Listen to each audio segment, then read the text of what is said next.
Well, I guess it really came home to me when I tried to organize the first Farmers' Field Day at the Ciudad Obregón, the Yaqui Valley, where I've spent a good share of my life in research and development. And I didn't speak much Spanish at that time and had great difficulty expressing myself. The first field day was in 1948. By then, I had a new variety based on this Marroquí that was always the lowest producer, crossed to a Minnesota variety, New Thatch. And it was still tall, but resistant to the main rust and high yielding in the tall wheats. So I had a friend in the radio propaganda thing, and through him, who just recently passed away, he was my public contact. He knew how to, he was trained in communications. And so he had a lot of propaganda. We were going to have this Farmers' Field Day for lunch. We would have barbecued ribs and beer, free. Well, the day came, and the only people that came were these young agronomists that were putting in the test, and two farmers. And the two farmers, they were old pioneers, but I think they were the poorest farmers in the valley. But in the days following that, and I explained, showed him the new varieties that were being developed, including small plots that we were increasing for seed production, and told them that this was an ongoing program. And later that week, one or two of the best farmers in the valley came out, and they essentially said, "We heard there's some interesting things going on here." And with my broken Spanish, I was trying to explain to them, but you show them, and they pick it up. Fantastic. And so the second year, there was a big increase in numbers, and by the third year, there were hundreds of farmers. When I saw how the farmers were reacting when they got the seed that we had developed, there was no problem with the farmer. The problem was with the government policy makers. What? Because they controlled pricing, availability or non-availability of fertilizer, and a whole series of things that didn't permit this to be big commercial until those defects were corrected. So I was very early aware, not in one country, but I saw it in Mexico, in Guatemala, in Peru, in Argentina.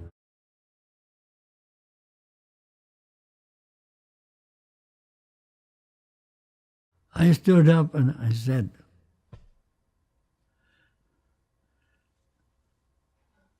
"We can't produce the wheat that Mexico needs just in the Yaqui Valley or in Sinaloa.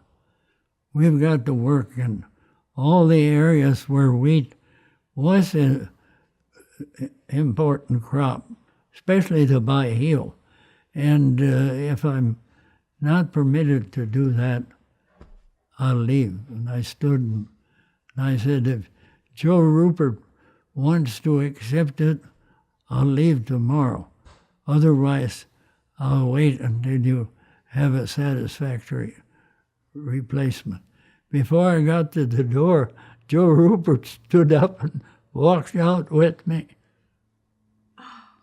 And when I got to my office, Dorothy Parker, who was our librarian, she handed me the mail.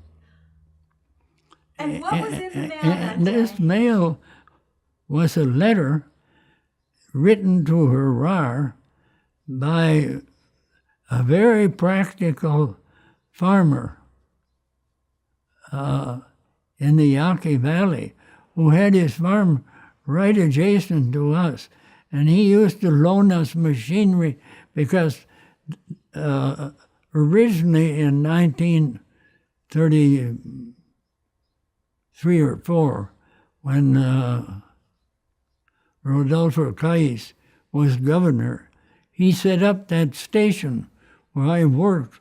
It must have been a model for all of Latin America. Good machinery, far before its time, all kinds of the best strains of animals, both dairy animals and beef, chickens, goats, sheep. When I arrived, this was all ruined. The poor guy who was the director, Leon Manso, he didn't have any budget. He wanted to do something, but that's the way it was. I figured if we could get 2 generations a year, we could overcome this faster. But of course, this put me in difficulty with all of the ultra-conservative. They said, including my professor, H.K. Hayes, he said, I was showing him when he came to Mexico the first time. I'm sure he knew what I'd been doing, and because he was invited there by Sterling Wortman, who was the head of the maize program at that time. And we were looking at wheat was that high, but in the background was some wheat that we were still just harvesting. And he said, where was this wheat grown last season? And I said, well, this particular thing we're looking at here came from Sonora. He said, hell, I don't know anything about the geography of Sonora. And I said, okay. It was planted at 28.5 degrees latitude north, and we're approximately 18 here, so that we are 700 miles south of the place where we shouldn't have planted it. And look at it. Because my professor said, you take one step forward and one step backward. This photoperiodism, sensitivity to hours of daylight, and it's not just total daylight, it's when you break the cycle. If you start those plants and let them grow through a short period of time and move them, they don't act the way they acted before. It opens a whole series of new things that didn't seem possible before. In Mexico, we had a change in rust that made those first single crosses of Marquis times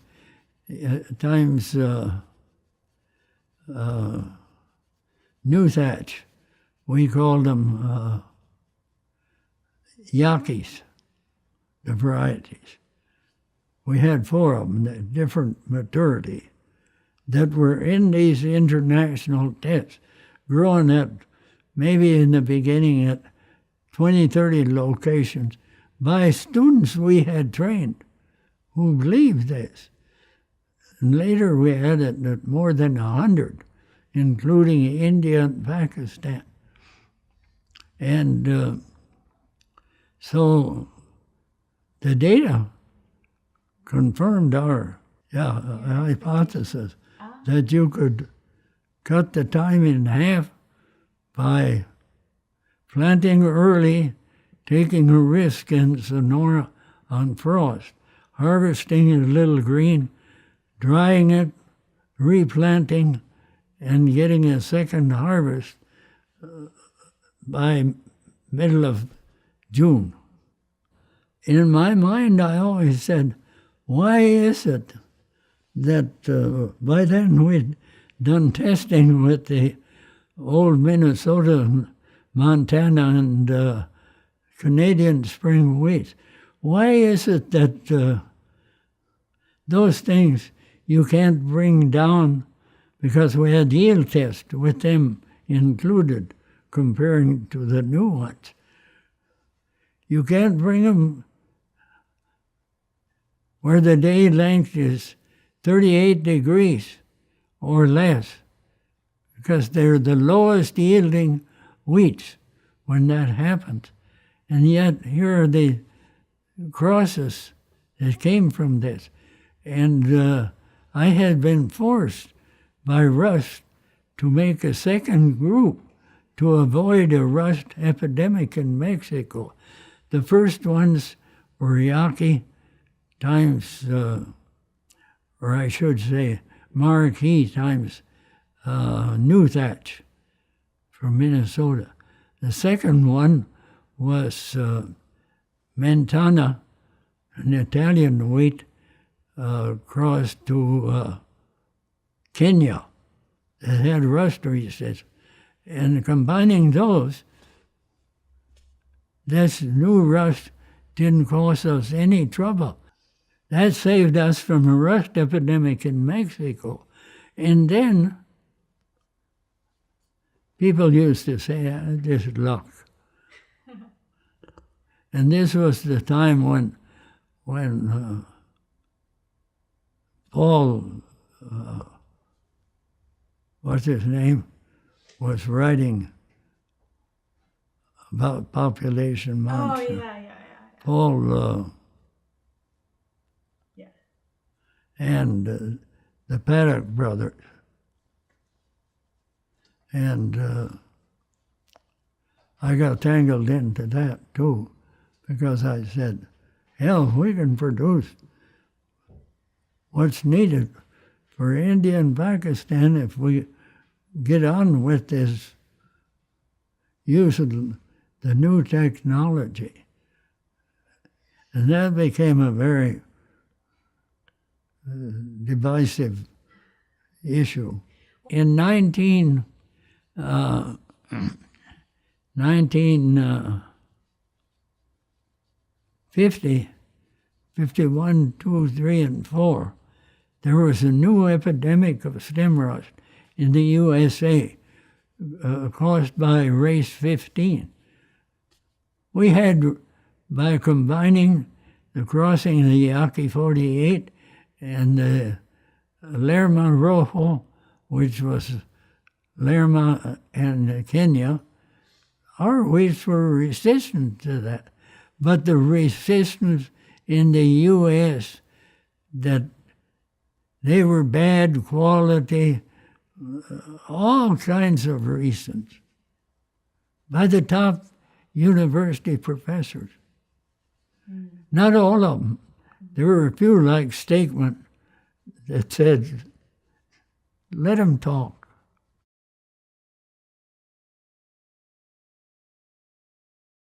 At that time, the criticism of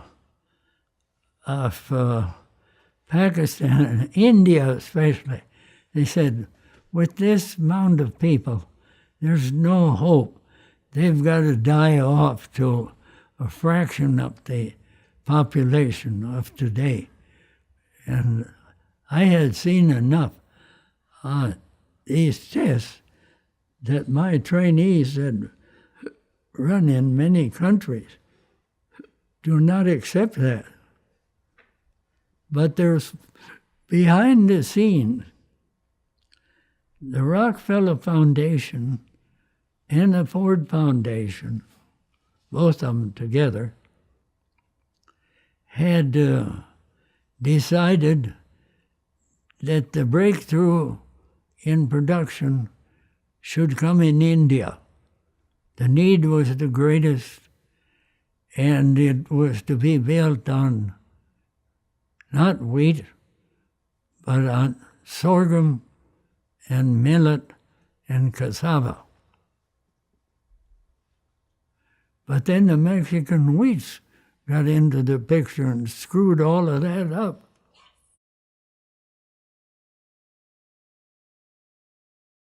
I think in the case of Ayub Khan, the president, he came from an agricultural background as a boy in the hills of western Pakistan, bordering with China. And so he understood what the significance of these kind of yields were. And the secretary, I knew him personally, and I sent him a lot of these small samples. And once when I was there, and he had seen those demonstrations also. He was a forester by training, like I was. But he saw those changes that came about with the varieties, the fertilizer, and the right rates of planting. And so when I was there the next spring, it was, I met him in the hall. And he had a box under his arm, a little box. And he said, I'm glad you came this morning because I'm leaving for China this afternoon. And he said, that little box I got here is a small sample of all of your wheat. And it took me a long time to find out, and is not documented even now, that the first commercial wheat of the Mexican type that went to China came from Pakistan.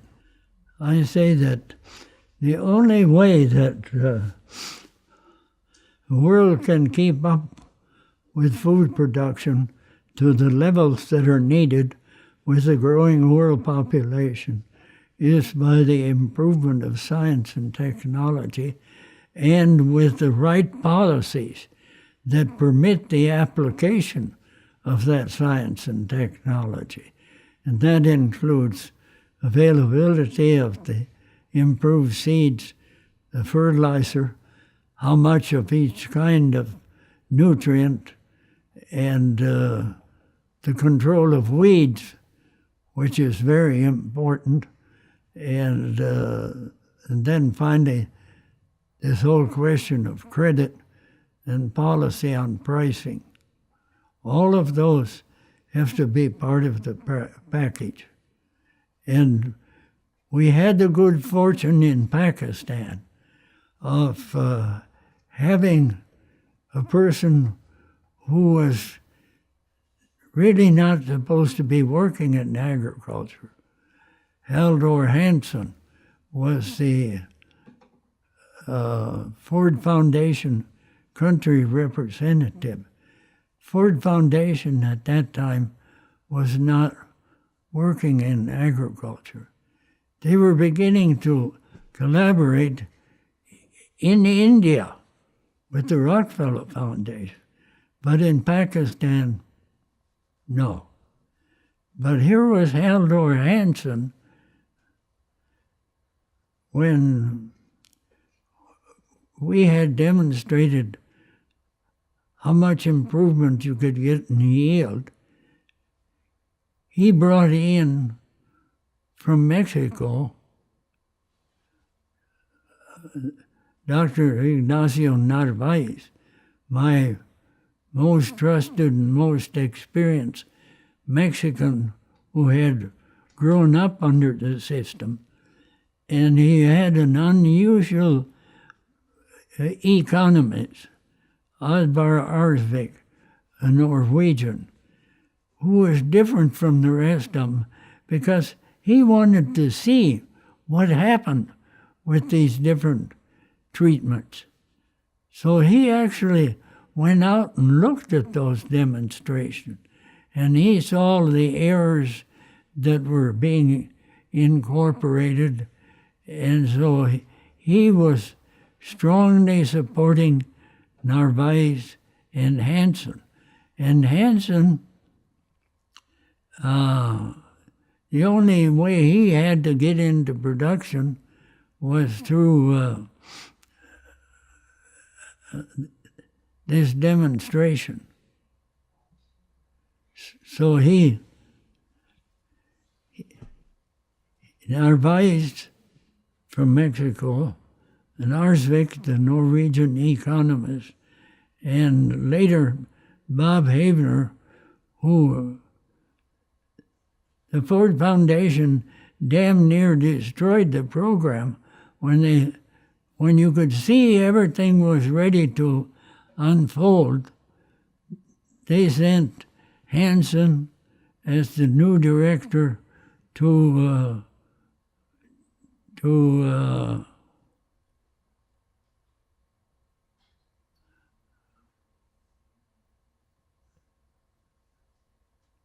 Ghana. No, not to Ghana, to Nigeria.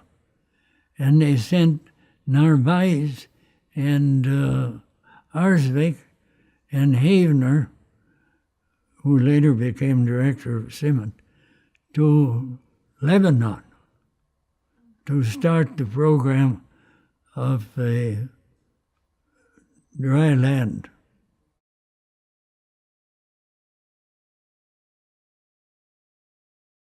There was trouble. I thought my boss, Dr. Wellhausen, was away on home leave, and he said, "Norm, you got to stay in the office here and not be running up to Sonora now with all of this, because the whole program will depend on what you do here." And I said, "Yes, sir." But when all of the trouble started happening in Sonora, I just went up there, see what I could do, find out the facts. And when the seed arrived, it arrived too late. It was shipped from a co-op in Hermosillo, not in the Yaqui Valley, because the harvest was finishing when we got notice to ship the seed. So it came from Hermosillo, and I worked with the Unión de Cajeme, Unión de Hermosillo. But they did but China or India, the second year, we ended up with bad germination. The seed arrived too late for us to run germination tests because it arrived in the middle of December. We wanted it the middle of October. So we planted without germination test.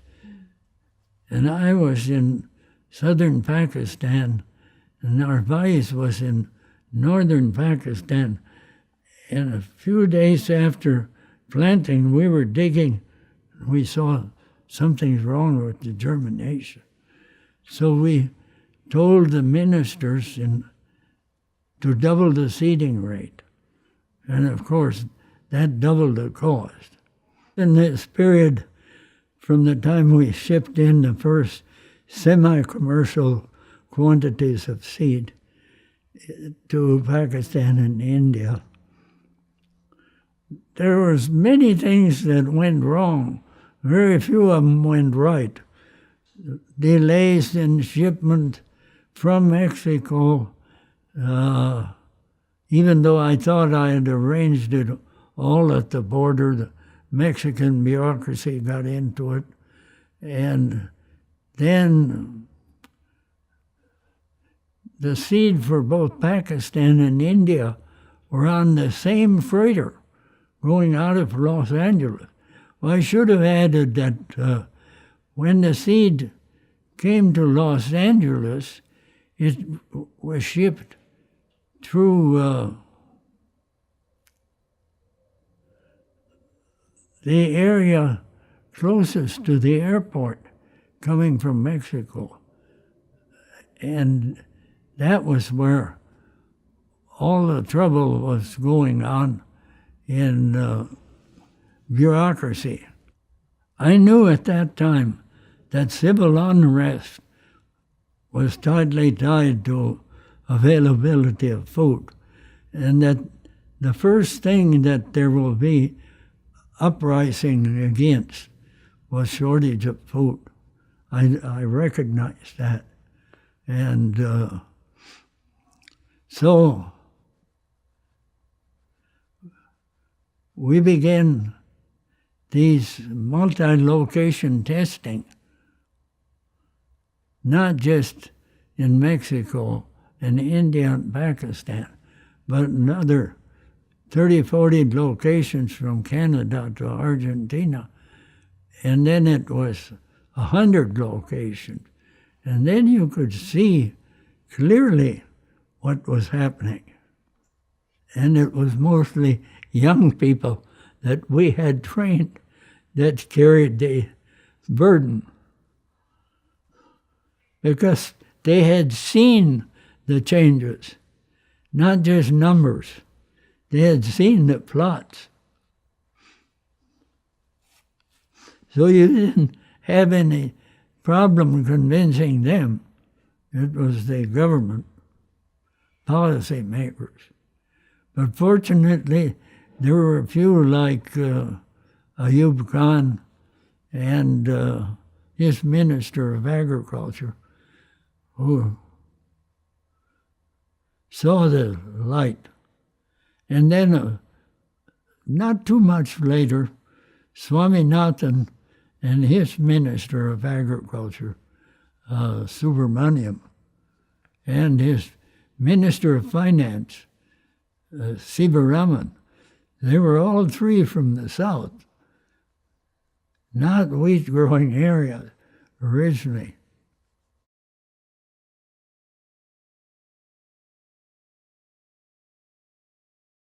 I said, how did you receive this? She said, from the Aftenposten. And I said, what's the Aftenposten? She didn't know anything about Norwegian background. And I said, that's the morning paper from Oslo. And I said, well, how did he know about it? Because nobody is called from the Swedish or the Norwegian embassy to advise us. Well, she said, I asked that question, and he said, we in the press have ways of learning something, some things that before they are officially released. So she came with that story, and I didn't believe her. And she left, And about 2 or 3 hours later, a big group of Mexican newspapermen came out. But right before that, there was a writer. His name is gone now. I'm sorry, I should be able to spit it out. He was a good writer. He had filmed 2 films on our Mexican program. And he came out with the Christian Science Monitor. And they had just finished interviewing me when all of these Mexicans drove up. I should have pointed out that this particular day was the funeral of Lázaro Cárdenas, the president, together with his Minister of Agriculture, Martieri Gomez, had broken up all of the big estates and distributed the land in ejidos. Ejidos were plots given to families. They didn't own it, but they owned the right to use it. And this gave lots of problems over the next 50 years that held back Mexico's development. But that was taking place.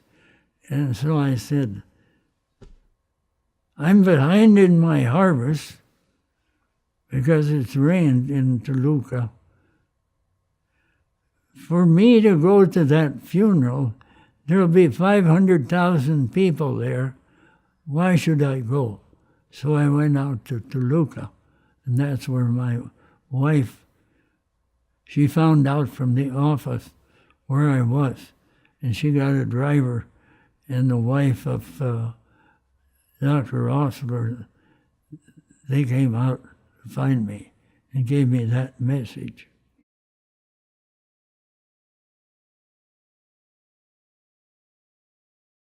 He called me. He doesn't speak any English, or didn't. He's since passed away. But his deputy had been a reporter in Vietnam, and I had met him in some of the meetings that we had had with the Japanese about this food situation. And so when he called, I said, well, and he said, I want to get us involved through Sasakawa, Japanese shipbuilding. And I said, well, I'm whatever I was, 80 years old, too old to start something new. And he said, I'm 15 years older than you are. We started yesterday, so let's start tomorrow. Sasakawa and myself and someone from USAID visited 5 countries, and we thought that the little country Ghana was more progressive than the others. So we started in 2 places, Ghana and Sudan. But Sudan was under the military government, and finally Sasakawa said, I don't want to pay my money to rescue one of you guys from being kidnapped, so let's leave Sudan. And we did. We went to Tanzania and later to Nigeria. We had a good training program in Ghana. We had a young Ghanaian who had been trained in Japan. He was married to a Japanese wife, and he, of course, was fluent in both languages and English. And when we started that program, we realized that technical training would be important. And so this guy visited a lot of universities, and all the big name universities didn't want anything to do with it. But there was a little university in the south of Ghana where a young professor had just come back from a scholarship abroad. And he said, I'd like to try this. And he started the training program for his own extension people, and it became very effective. It's still effective today.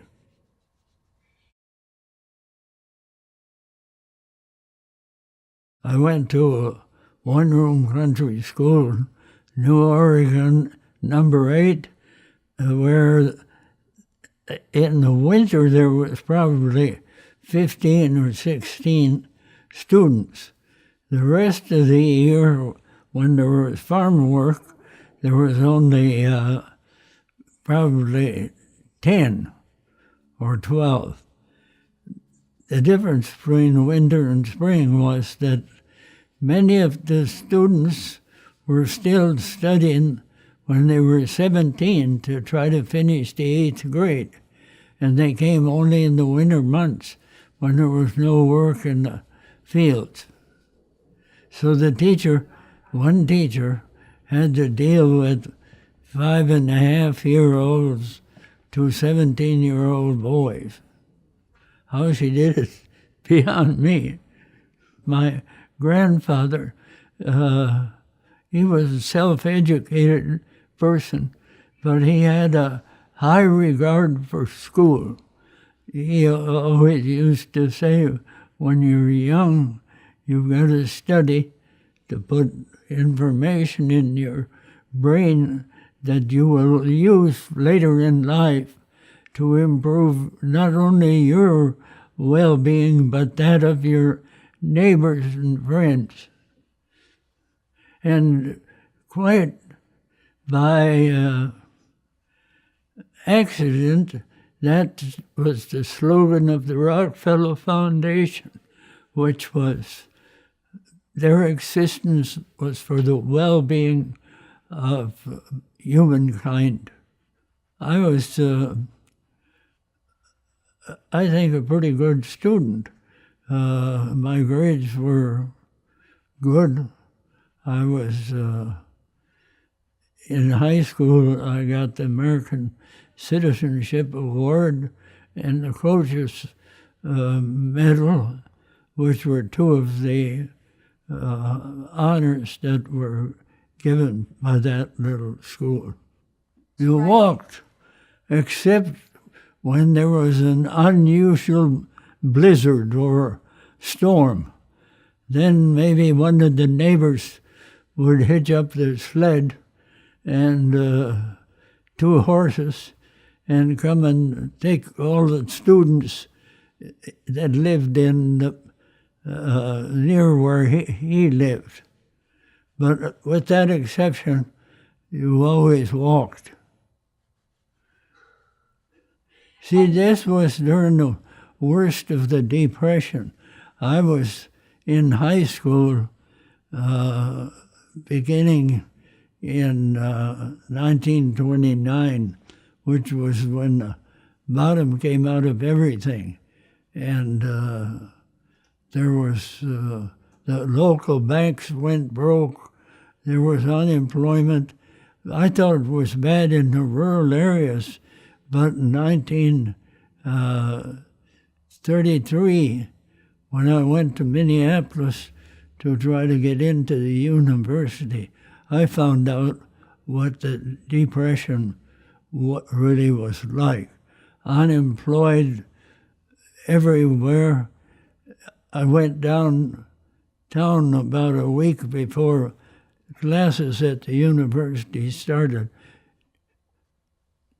Just walked down there.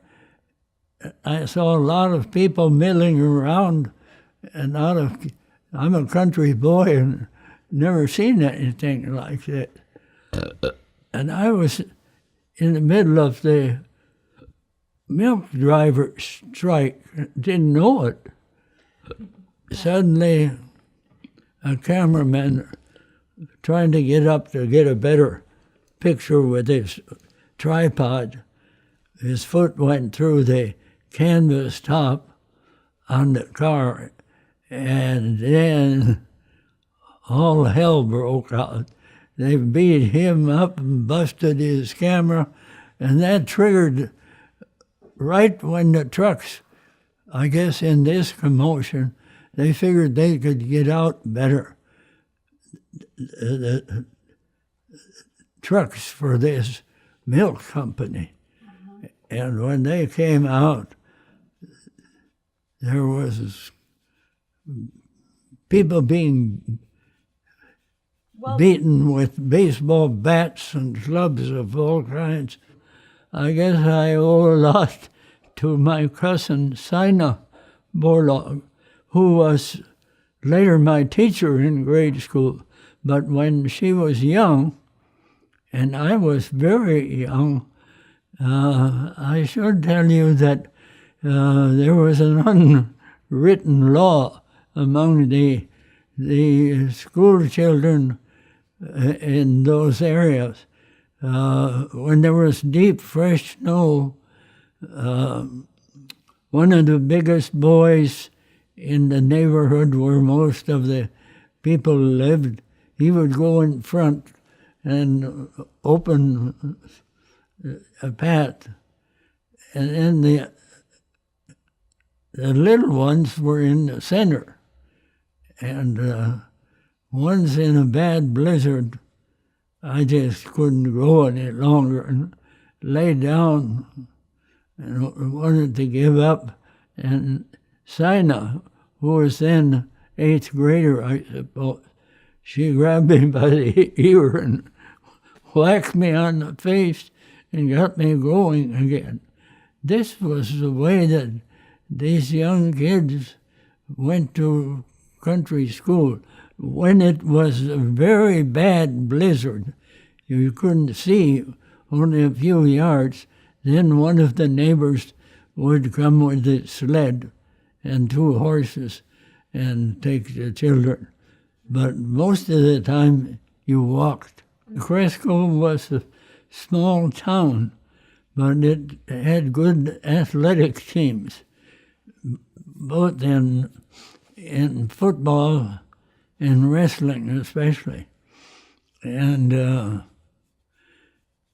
wrestling coach, Dave Bartelma, came to Cresco when I was beginning my junior year. So I only knew him for 2 years in Cresco, as he was principal of the high school and wrestling coach. And sometimes he helped with football coaching also. So, and it worked out. This is out of place.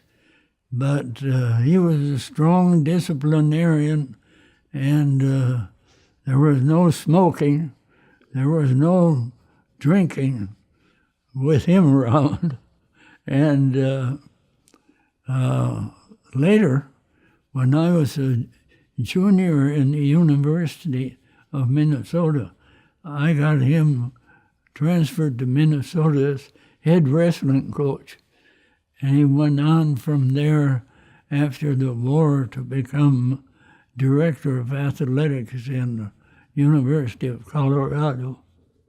But all through life, we were still very close friends.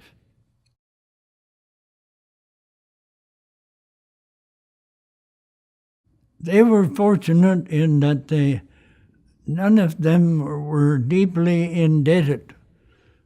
They had paid for their land, and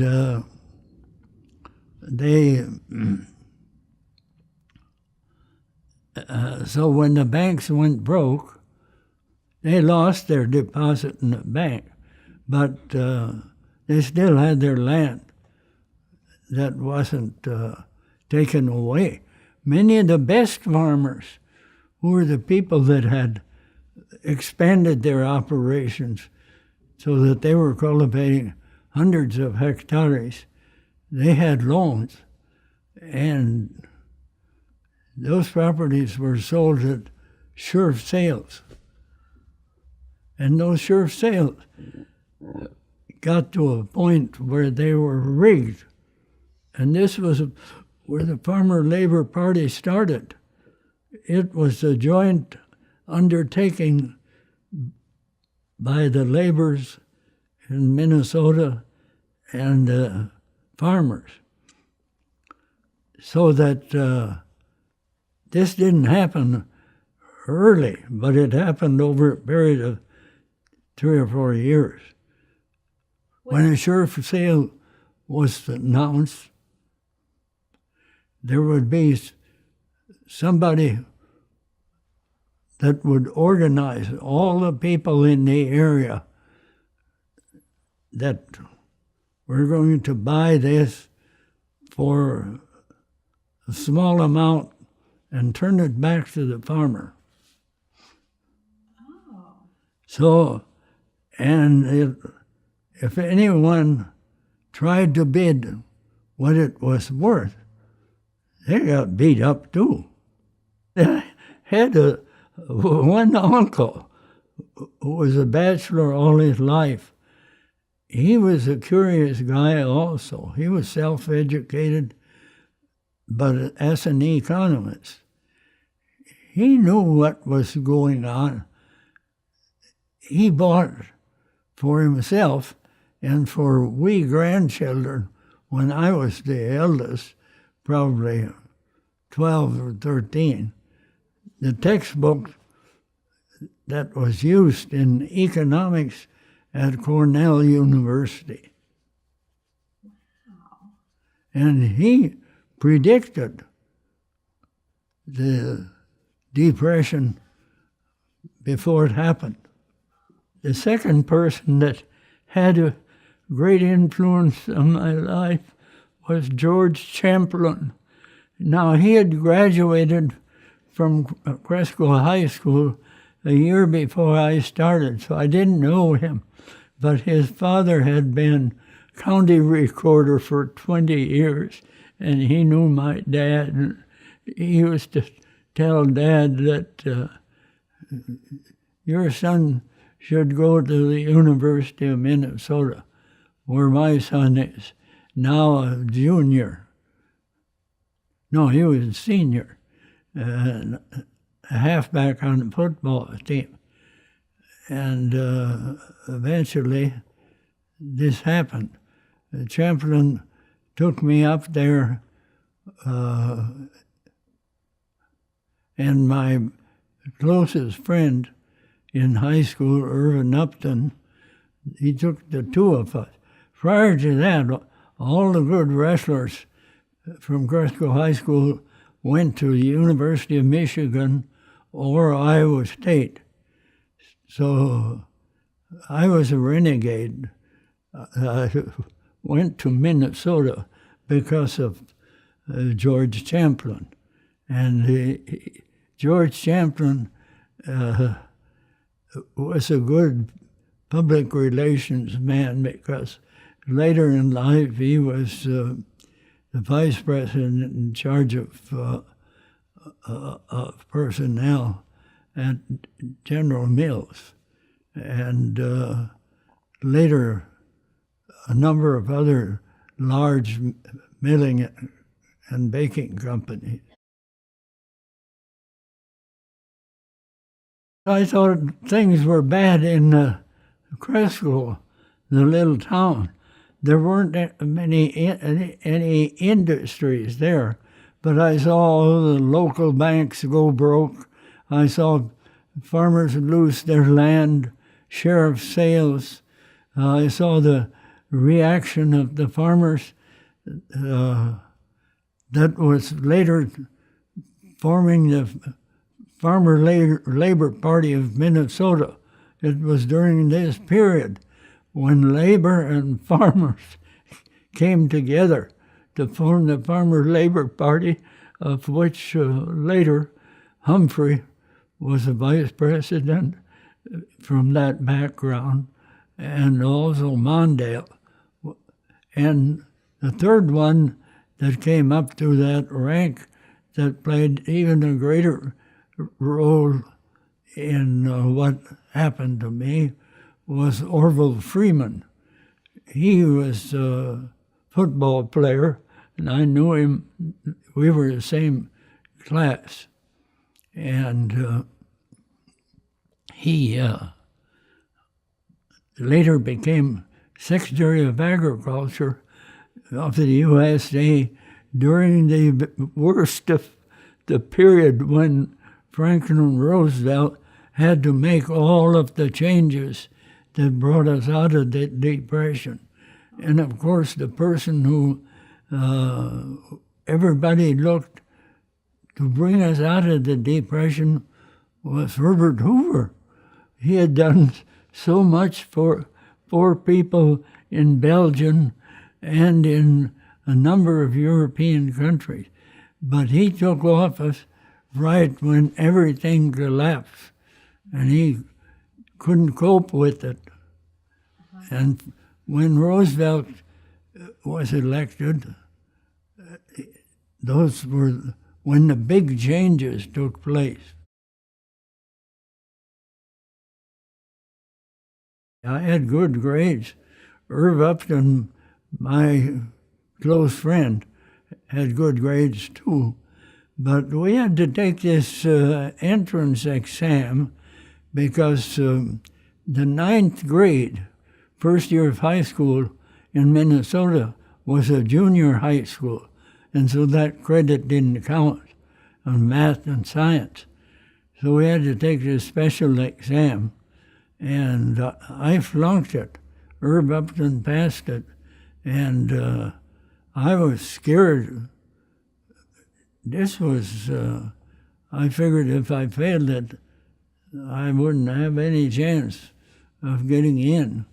So I failed it beautifully. And then George Champlin, the organizer that he was, he said, something's wrong with the testing. He was a pretty spicy guy himself. And it was the first year that they were organizing the General College, which was the beginning of the junior college movement, to give people who hadn't qualified for their whole university course or who wanted to get some more education and go back to the farm. So I was, Champlin took me over to the new dean. He had just come back from a scholarship in London. And he said, something's wrong with your testing. This guy is not as dumb as your tests show yet. And I think you should give him a chance. And so it was the first year of this general college, which gave an Associate of Arts degree after 2 years. And that was expected to be terminal course. It turned out it wasn't. Nobody knew what the general college was. And that's where the people were that had failed to get into the university proper. It was on campus, but it was kind of a no man's land. And it was during the worst of the Depression. And I remember a week before classes were to start, when I had finally been accepted, on my own I walked downtown which was probably 3 miles from Dinkytown, the university, little university settlement. And I was wandering around like a country boy, and I saw a lot of people. This was over in the vegetable and the agricultural section. And I saw all these people milling around, and I went over to see what it was all about. And this was the milk strike going on. And I was standing there stupidly seeing this, and the photographer put a tripod climbed up on a car that had a canvas roof, not a metal roof, and his foot went through.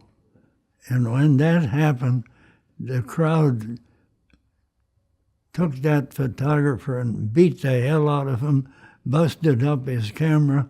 And when this was happening, the milk drivers came out of their big secured place. And that was, I suddenly realized that I was someplace I shouldn't be, because I saw these people being clubbed with baseball bats and other clubs. And it was, I thought things were bad in Cresco, but it was much worse in the large cities. The unemployed, especially the youth, and no chance of jobs. There were hundreds, yes, thousands, riding the rails, looking for jobs. The president of this program, or the dean, was the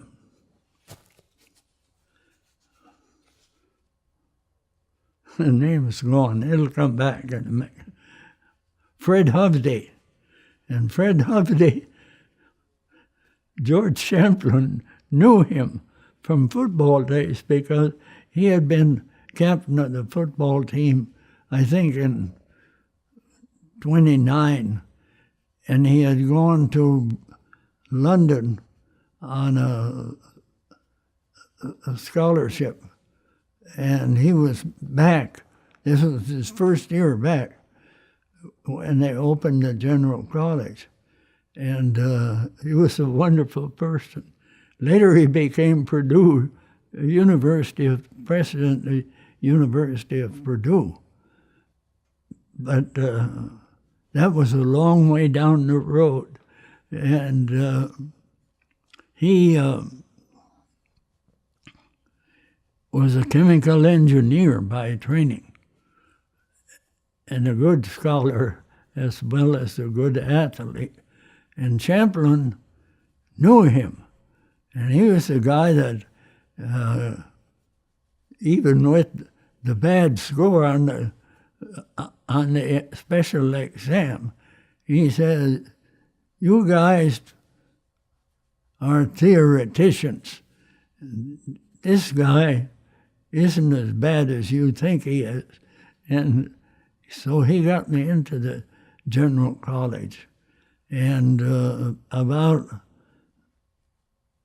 I suppose it was about a year later, in the spring of the year, I went to see Fred Hovde, the dean, and because I had good grades. And I said, "I'd like to transfer. I don't see anything coming through this Associate of Arts degree." But of course, I couldn't see the big picture at that time. But he asked me what I wanted to transfer to and why, just like you were. Well, I said, I like the outdoors, hunting and fishing, and I know quite a bit about these things, the behavior of animals, and plants also, especially trees. I had done this on my own. And so he asked me, why do you want to go there? And I told him just what I've told you now. And so he, after asking a lot of questions, he said, okay, I'll give you a chance. And that's where it all started. And then that course in forestry, the summer of your freshman year, you were expected to go to Itasca Park, where the university, the College of Forestry, had a hands-on summer training program. But I couldn't go the first year. I didn't have any money. I worked for a local canning company, and then I went to the second year. And that training course was during the academic year, the spring term of the university. So you weren't losing credits in the university. This was part of your curriculum. And so I went through this, and then I didn't have any money. So Margaret, I think, typed 56 letters asking for summer work.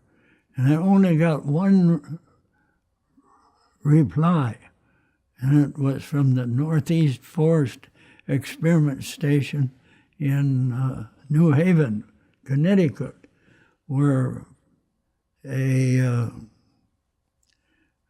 very progressive director offered me a summer job.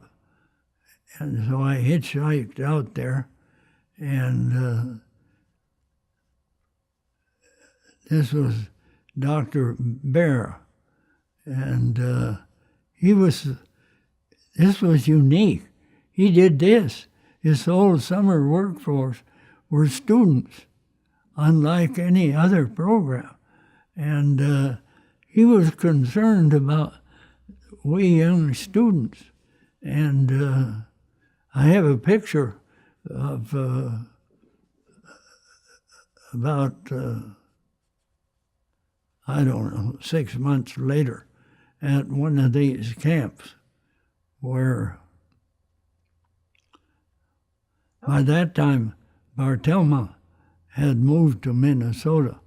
And so here's Upton, myself, and our whole wrestling squad, and Dave Barthelma showing the squad certain key maneuvers.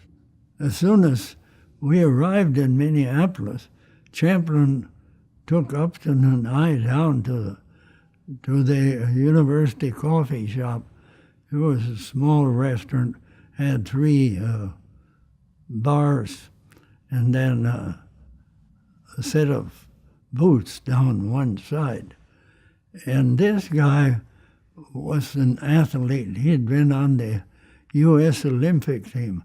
A huge guy. He must have weighed 275 pounds, fat, explosive. He used to throw the hammer in the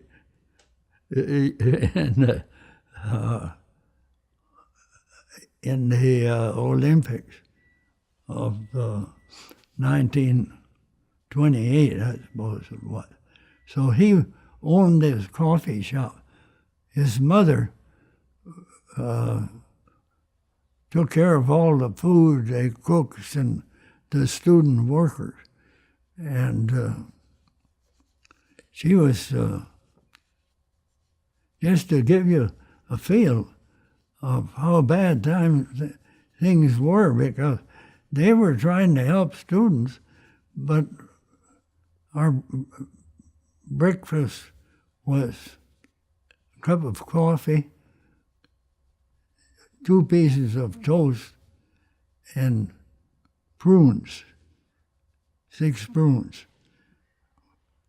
That was our pay for working an hour and a half for breakfast. But it was by piecing together many of these emergency programs that put me through the university.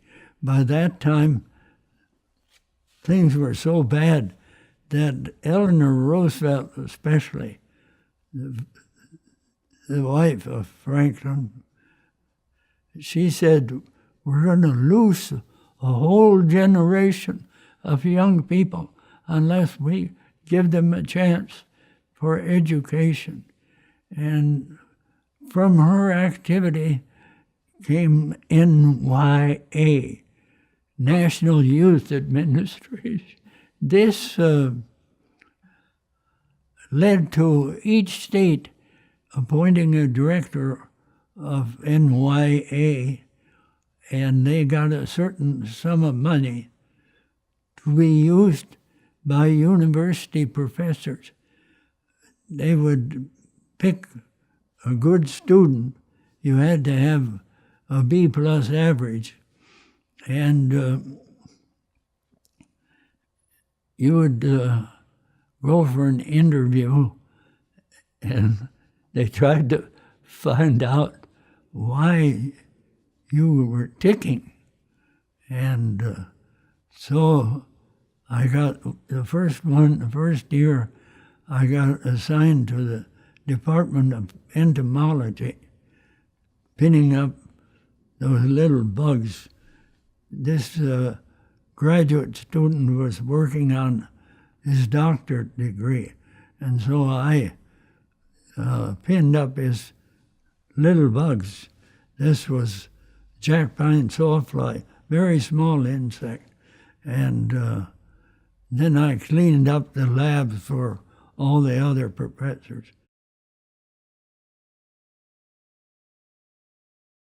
Well, at that university coffee shop, generally all of the students who were working for their board, and the breakfast was what I told you, 2 pieces of toast, a cup of coffee, and 5 prunes.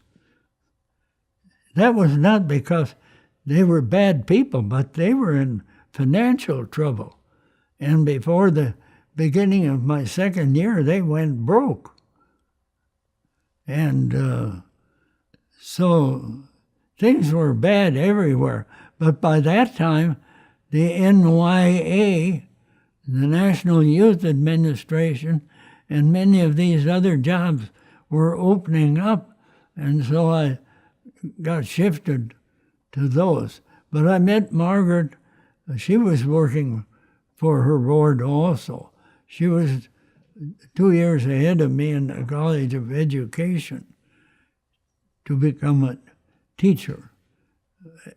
But she got to Minnesota because of her 2 brothers. Bill, the eldest of the family, had graduated from Michigan in communications, and he was in charge of the alumni publication. But her second brother and third brother were football players. George was captain, I think it was 1929, of the football team. So I used to see her every day, and she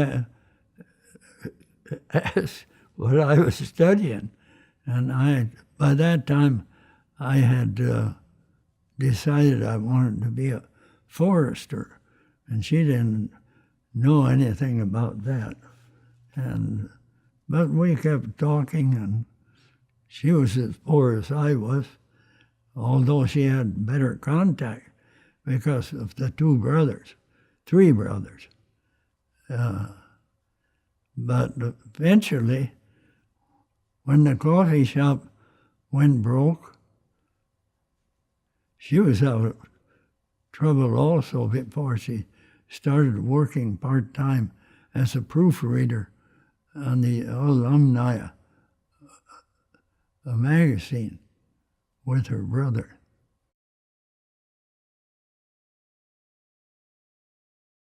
The Civilian Conservation Corps was an outgrowth of Eleanor Roosevelt's ideas of saving a generation of students during the worst of the Depression. And so it so happened that conservation at that time sounded pretty good. Saving wildlife, it had public appeal. The Civilian Conservation Corps had expanded greatly as one step towards doing something for the young. And so that's when I wrote those 56 letters. And I got the one answer from Dr. Ed Bahr from Connecticut.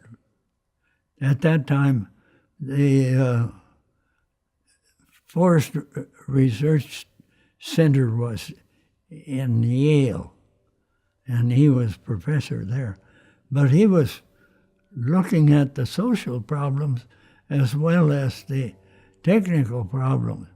And so he was the first to, that summer, I think must be 15 of we undergraduates that were there with him. And he gave us responsibility that nobody at our age ever had before.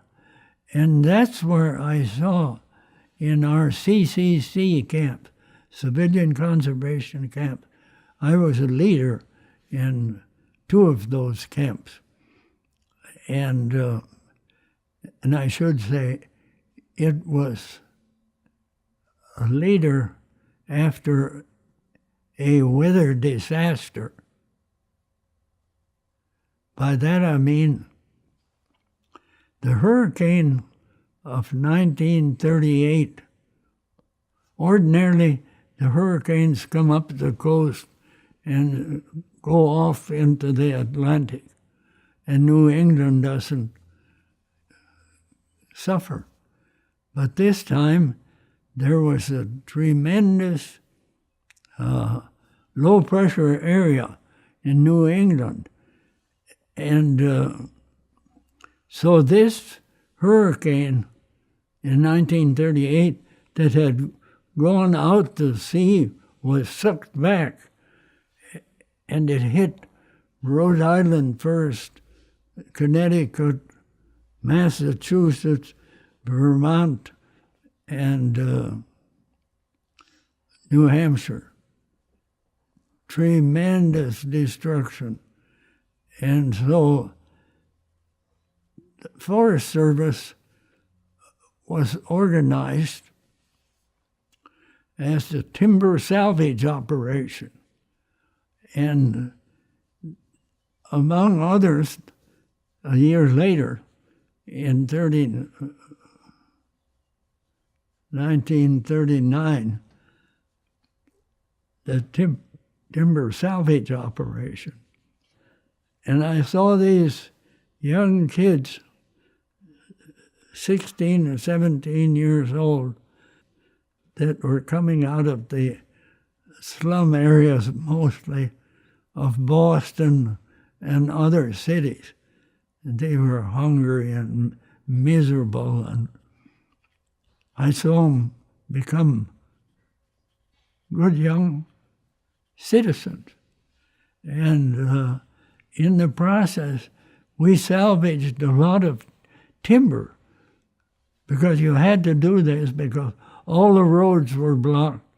And so the Forest Service, when they went into this timber salvage operation, they wanted some people with experience with fire from the West. And by that time, I had spent a season out in Idaho, in the Idaho National Forest, which doesn't exist anymore after World War II because it was such a fire trap. It was split up and divided and put into 4 different national forests. But at that time, I was the most isolated guy in that fire system. And I was located on a cold mountain, which was one of the highest peaks in this back country. It was 45 miles from end of a road.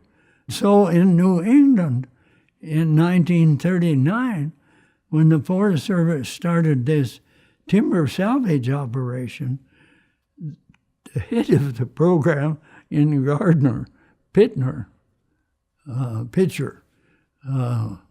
he wanted some people that knew something about fire from the West. And so I was one of those. And that's where I saw these students or these young people come out to work in the CCC, Civilian Conservation Corps. They generally arrived miserable, hungry, and you saw them change as they got food. Was that... Many of them came from bad backgrounds, so you were also not only working on fire, but training these people to think differently.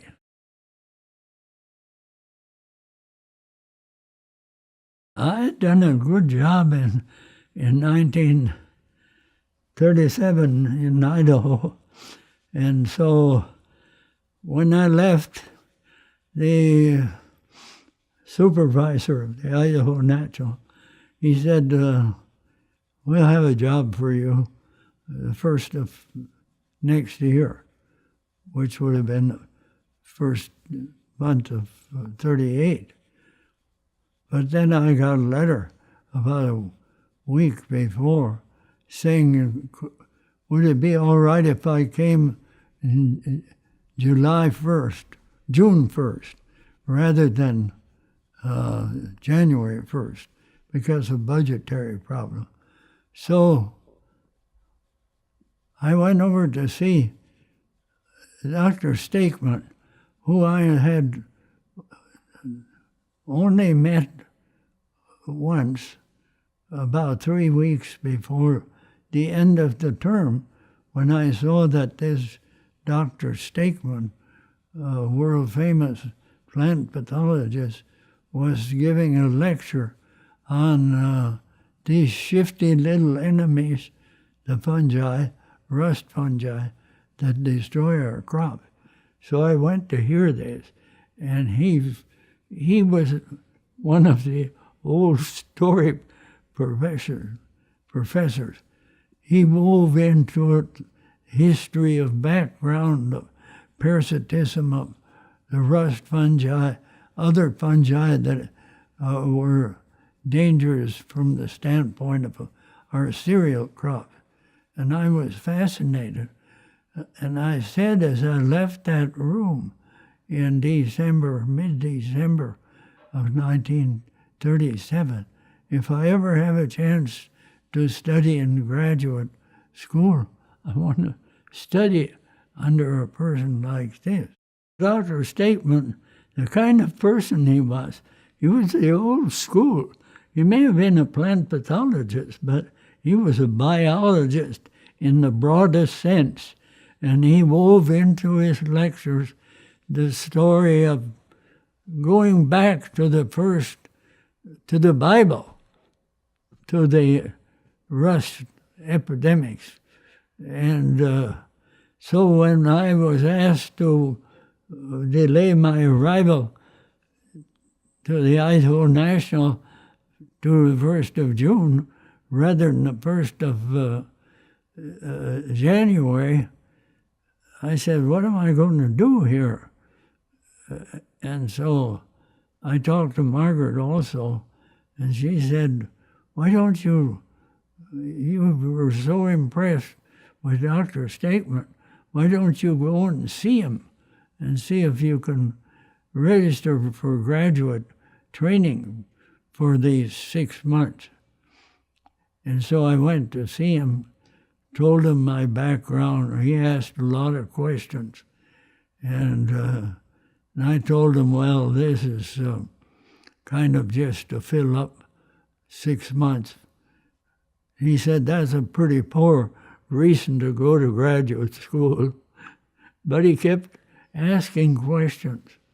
And finally he said, okay, I'll accept you.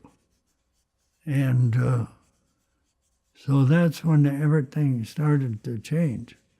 At the end of that period, he got me an assistantship, which paid a small amount, so that the university job in the coffee shop had long since disappeared.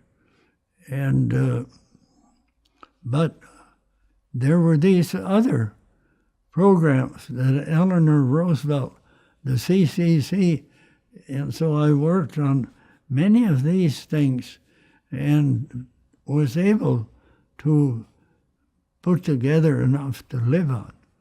And we had fully decided to get married right before I went to Idaho. But then when all of these delays and complications came, why, we decided no. And she, by then, was hungry, just like I was, and she became a proofreader.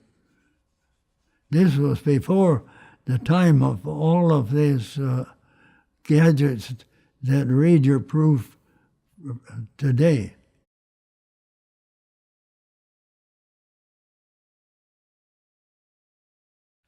I've forgotten exactly how long I was in DuPont. Must have been about 1.5 years or 2 years when I saw that the Rockefeller Foundation was opening this program in Mexico, the first attempt to help a developing nation with their agriculture. So I applied. I went to see the director of that program, who was Dr. Herrar. I didn't know him, but he was Steakman's student also. He had finished his PhD a couple of years before I started, so I didn't know him. But he said, I think you should apply for this position. I was working at DuPont. I was classified my work as essential for the war effort. And I think 3 times I took my physical exam because the categories of necessity changed constantly in this terrible mess we were in. But the thing that kept me going was one of the things I was involved in. There were several. Drinking water, safety for canteens. And if we had used the criterion now, those would never have been released. But this was for soldiers who hadn't had any water, dipping it out of little puddles. And so these things were approved. But the one that carried the most weight was what we did to help keep the Marines alive in Guadalcanal. The only way we had of supporting our Marines on Guadalcanal and some of those other places where we were trapped was at night pitching these cartoon or these boxes of canned fruit into the surf. But the bonding agent for all of those boxes before World War II was sodium silicate, which is water soluble. And so after 20 minutes, the bonding came open and the cans fell out in the bottom of the ocean. And I remember vividly when two top officials in the Marine came in and said, "Here's our problem." They explained what I've just explained. And they said, "Do something about it yesterday, not tomorrow." And I and my associates worked with various new bonding agencies, and it was just when the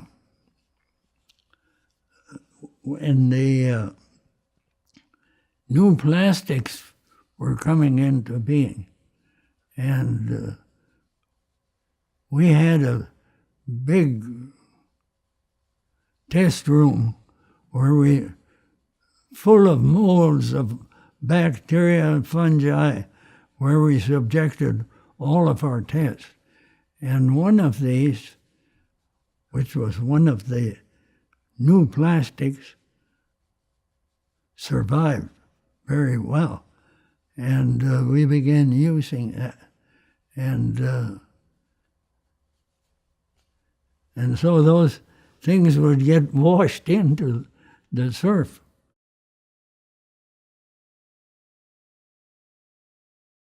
Well, I guess it was because I had seen the impact that the CCC, Civilian Conservation Corps, had made on a lot of the young people that I'd been involved with, first in Idaho and later in that timber salvage operation in Massachusetts and all of New England after the hurricane. And I read about that the Rockefeller Foundation was doing this for the well-being of mankind. And so that made me curious. And of course, behind the scenes, there was Harrar, but especially Stakeman. Stakeman knew the background I came from, and I'm sure he told Harrar that when I made application that you better try to convince this guy to join. And so it happened. There was a lot of pressure for me to stay in DuPont. I think that was a time when DuPont was becoming a general chemical company.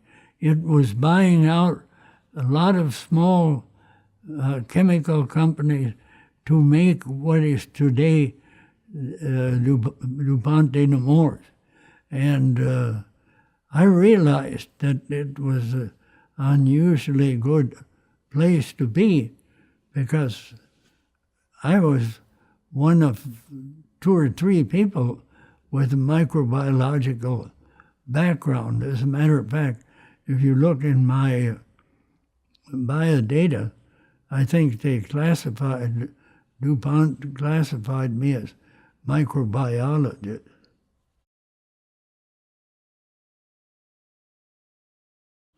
Well, of course, I was lost. I didn't speak a word of Spanish, and at that time, there were very few Mexican scientists who spoke any English, because this was to be part of the program, to train a young corps of Mexican scientists in all of the disciplines that affected food production, and eventually to turn the responsibilities over to them, to work ourselves out of a job. And so then my first disillusionment was the data that were coming out of the experiment stations, not only in Mexico, but when I started to work a little in Ecuador and Peru and even Argentina, I saw the same thing. The data that came out of the experiment station were not reliable because who was in charge? They were biometricians, mathematicians. At that time, the new thing that was highlighted to save the world was biometry. And then in Mexico first, and then I found it to be the case in those other countries I've mentioned. One of my most useful parents was the lowest yielding variety in all of those tests. And why?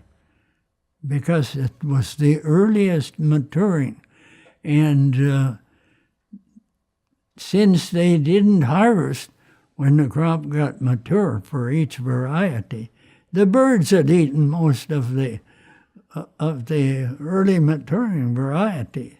And the government top scientists at that time were biometricians.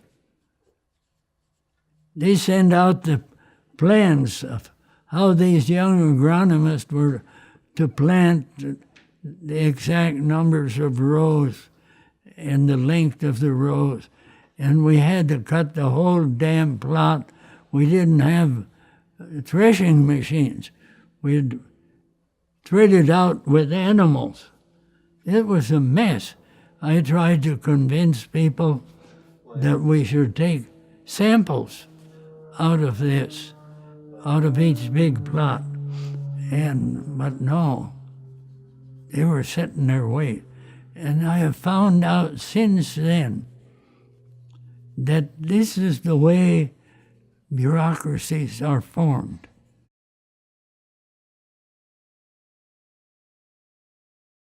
All you can hope is that the American people have still a little common sense in their back pocket and will use it. But there are movements underway. For example, USAID, which used to be closely affiliated also with agriculture, is now affiliated with this closely with the State Department, and Dr. Rice, either she doesn't know much about agriculture or she doesn't want to know much about agriculture. The Department of Agriculture is likely to be cut very greatly this year. There are some people even in the organization that are speaking out, like Nazio, who was former the head of USAID. He still says, look, agriculture without food, there's no political stability. But nobody hears him. And it's not the scientists in agriculture. They're complaining about the pending cuts, but they're powerless.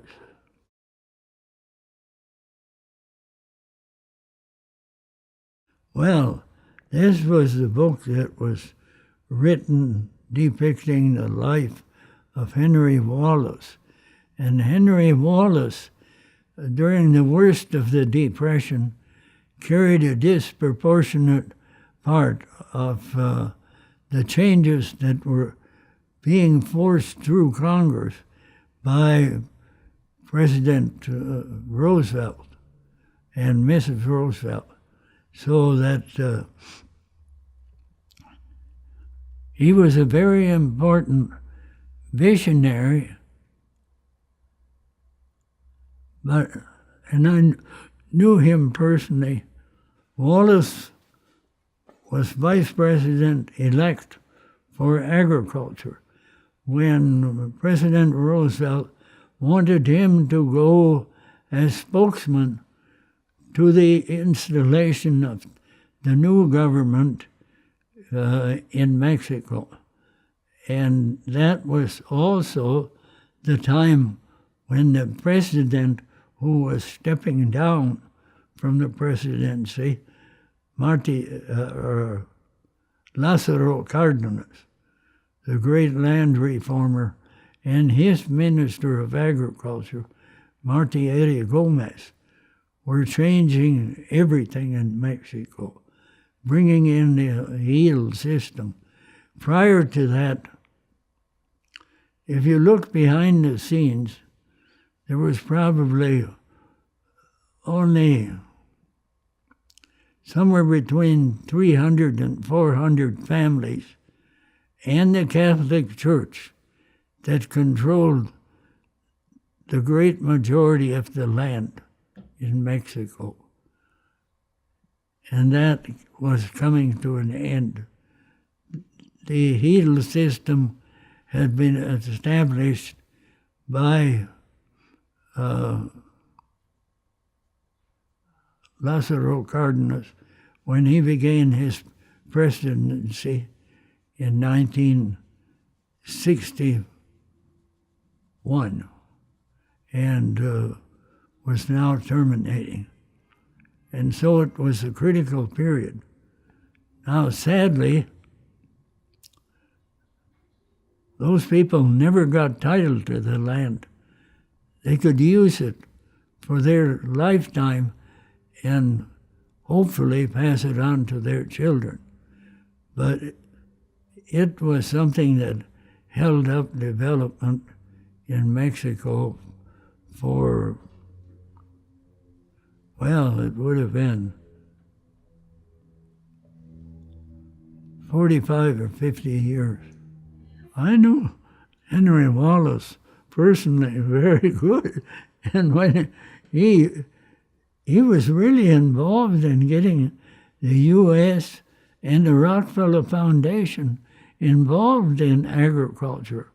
And when he used to come to see our program, I'd take him out to show him the wheat. And he'd always end up by saying, "Why does an Iowa farm boy waste his time working on this secondary crop of importance, wheat?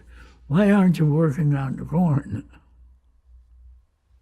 Well, of course, he was chiding me, but I knew him well. And he played a very important role in changing American agriculture.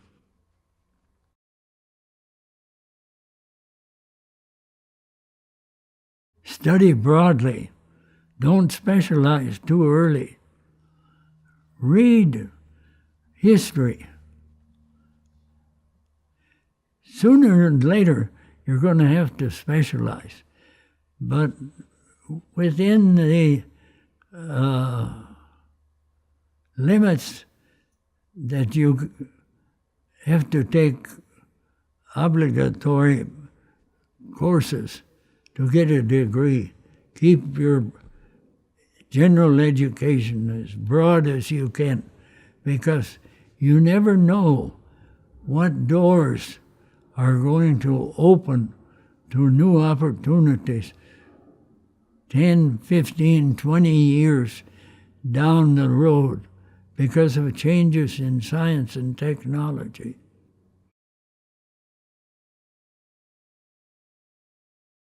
I figure that one person is only a limited part of a team, and without a team behind you, you can't do very much. And it's not just a team of scientists, but learning to deal with political leaders that you're not agreeing on many of their policies, but pushing it towards an area where there's hope that in the future they will see the light.